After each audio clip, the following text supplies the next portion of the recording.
नमस्कार दोस्तों, मेरा नाम है जतिन और आप सभी का हमारे इस YouTube channel falcon wealth solutions में स्वागत है। बढ़ते मेडिकल खर्च को देख हम हमेशा यही कहते हैं कि आपके पास एक सही हेल्थ इंश्योरेंस कवर होना बहुत जरूरी है। ये लेने के बावजूद भी आप मेरी इस बात से सहमत होंगे कि एक हाथ दो खर्चे ऐसे भी आ जाते हैं जहां आपको आपकी एग्जिस्टिंग हेल्थ इंश्योरेंस पॉलिसी कम पड़ जाए। तो क्या आप ये जानते हैं कि आप इस खर्चे को भी प्रोटेक्ट कर सकते हो? कैसे? तो इसका जवाब है टॉपअप या सुपर टॉपअप पॉलिसी। अक्सर लोग टॉपअप और सुपर टॉपअप पॉलिसी को दोनों एक ही मानते हैं, बट दोनों काफी अलग पॉलिसी है और इनका कामकाज करने का तरीका भी बहुत अलग है।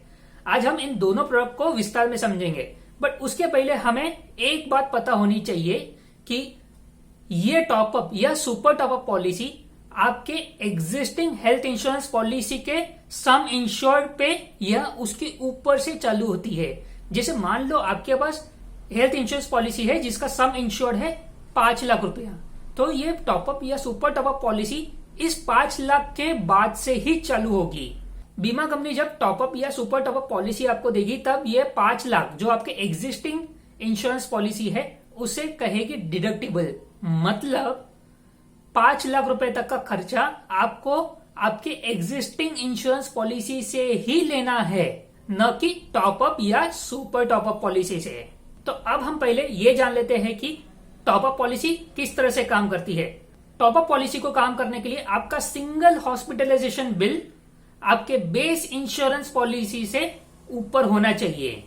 जैसे मान लो हमने जो एग्जांपल लिया था उसमें आपके पास 5 लाख की इंश्योरेंस पॉलिसी है और आपका सिंगल बिल 5 लाख के ऊपर आ गया, मान लो 8 लाख रुपए आ गया, तो आपको बेस इंश्योरेंस पॉलिसी 5 लाख रुपए देगी और टॉपअप से आप 3 लाख रुपए क्लेम कर सकते हो। याद रखें, सिंगल हॉस्पिटलाइजेशन बिल। अब हम बात करते हैं कि सुपर टॉपअप पॉलिसी किस तरह से काम करती है। Super top up policy normal top up policy के एक लेवल ऊपर होती है। हमेशा आपका बिल बहुत ज्यादा नहीं हो सकता है, बट ऐसे भी हो सकता है कि आपको 2-3 या ज्यादा बार हॉस्पिटल में जाना पड़े। टोटल हॉस्पिटल बिल 5 लाख के ऊपर चला गया हो तो आपको सुपर टॉपअप पॉलिसी क्लेम दे देगी। याद रखिए, इसमें है total hospital bill in a year, न कि सिंगल हॉस्पिटल बिल। अब हम विस्तार में इनका उदाहरण देख के समझ लेते हैं कि ये सारी पॉलिसीज किस तरह से काम करती है और आपको कब क्लेम मिलेगा और कब क्लेम नहीं मिलेगा। हम यही 5 लाख की पॉलिसी का एग्जांपल लेके चालू करेंगे और आप 2 तरीके का कवर इवेल्युएट करते हैं। पहले एक टॉपअप कवर जिसमें आप 5 लाख के ऊपर 15 लाख रुपए का इंश्योरेंस ले रहे हो, और दूसरा सुपर टॉपअप प्लान जहां पे आप सुपर टॉपअप ले रहे हो 15 लाख का 5 लाख के डिडक्टिबल के ऊपर। तो अब पहला केस देखते हैं जहां पे आपका सिंगल हॉस्पिटल बिल हुआ है 11 लाख रुपए का। तो जैसे हमने पहले कहा था कि सिंगल हॉस्पिटल बिल अगर आपके डिडक्टिबल के ऊपर हो गया है तो आपको पूरा क्लेम मिल जाएगा। तो इसमें आपका बेस इंश्योरेंस पॉलिसी 5 लाख रुपए दे देगी और बाद में टॉपअप प्लान से आपको बैलेंस 6 लाख रुपए मिल जाएगा। वही सुपर टॉपअप में जैसे हमने कहा था कि टोटल बिल 5 लाख के ऊपर हो जाए तब आपको मिलने चालू हो जाएगा, क्योंकि सिंगल हॉस्पिटल बिल 11 लाख हो गया है तो आपको 5 लाख रुपया बेस इंश्योरेंस कंपनी से मिल जाएगा और बाकी का 6 लाख रुपया आपको सुपर टॉपअप प्लान से मिल जाएगा। अब दूसरे केस के बारे में बात करते हैं जहां पे आपका 2 क्लेम आ गया है 4-4 लाख रुपए का। तो अब जैसे हमने कहा था कि एक सिंगल हॉस्पिटल बिल 5 लाख के ऊपर होना चाहिए, तो यहाँ पे आपका बेस इंश्योरेंस प्लान पहले क्लेम में 4 लाख रुपए दे देगा और दूसरा क्लेम जो 4 लाख का है उसमें से 1 लाख रुपए दे देगा, तो 5 लाख खत्म हो गया।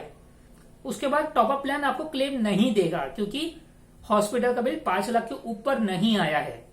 बट आपके पास अगर सुपर टॉपअप कवर है तो पहला 4 लाख आपने बेस इंश्योरेंस कंपनी से क्लेम कर लिया, बाद में 1 लाख रुपया भी क्लेम कर लिया। अब जो बैलेंस बचा हुआ 3 लाख रुपया है वो भी आप क्लेम कर सकते हो सुपर टॉपअप पॉलिसी में।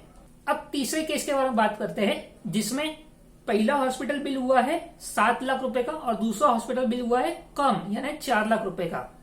तो इस केस में आपको बेस इंश्योरेंस कंपनी से 5 लाख रुपए तो मिल ही जाएगा और टॉपअप प्लान में भी 2 लाख रुपए मिल जाएगा। बट जब आप दूसरा बिल क्लेम करने जाओगे तो बेस इंश्योरेंस कंपनी आपको नहीं देगी क्योंकि वहां पे आपने ऑलरेडी 5 लाख क्लेम कर लिए हैं। बट आपको टॉपअप प्लान में भी ये क्लेम नहीं मिलेगा क्योंकि हॉस्पिटल का बिल है केवल 4 लाख रुपया, जो कि 5 लाख के कम है।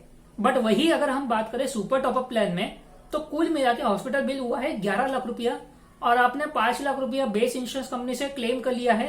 तो पहले क्लेम में आपको जो एडिशनल 2 लाख रुपया खर्चा हुआ है वो भी मिलेगा और दूसरे क्लेम में जो 4 लाख रुपए का खर्चा है वो भी मिलेगा। क्यों?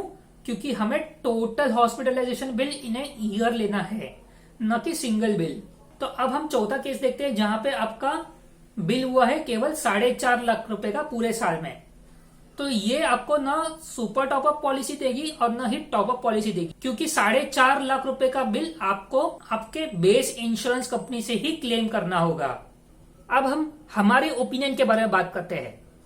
अगर आपको टॉपअप और सुपर टॉपअप के बीच में एक चुनना पड़े तो आप हमेशा सुपर टॉपअप पॉलिसी ही चुनिए, क्योंकि सुपर टॉपअप पॉलिसी ज्यादा कॉम्प्रिहेंसिव है। हाँ, थोड़ा ज्यादा प्रीमियम देना पड़ेगा बट आपको पीस ऑफ माइंड होगा, क्योंकि हमेशा ऐसा नहीं होता है कि एक ही बिल आपका डिडक्टेबल्स के ऊपर चला जाए। तो आप प्रेफर कीजिए सुपर टॉपअप प्लान के बारे में। और दूसरी चीज, टॉपअप या सुपर टॉपअप प्लान आपको तब भी लेना चाहिए जब आपकी रिन्यूअल डेट पास में हो। यूजुअली रिन्यूअल के 1-2 दिन आगे पीछे ही आप ये प्लान लीजिए, न कि बीच में। ऐसा मत कीजिए कि आपने एक नॉर्मल हेल्थ इंश्योरेंस पॉलिसी अप्रैल महीने में ले ली और आपने एक सुपर टॉपअप या टॉपअप प्लान आपने सितंबर महीने में ले लिया। इस तरह की गलती मत कीजिए, क्योंकि बाद में आपको क्लेम में बहुत दिक्कत आएगी। उम्मीद है टॉपअप पॉलिसी और सुपर टॉपअप पॉलिसी के बीच के सारे कंफ्यूजन आपके दूर हो गए रहेंगे। और फिर भी आपको कोई भी कंफ्यूजन हो तो आप हमें कमेंट बॉक्स के द्वारा जरूर पूछिए। Thanks for watching.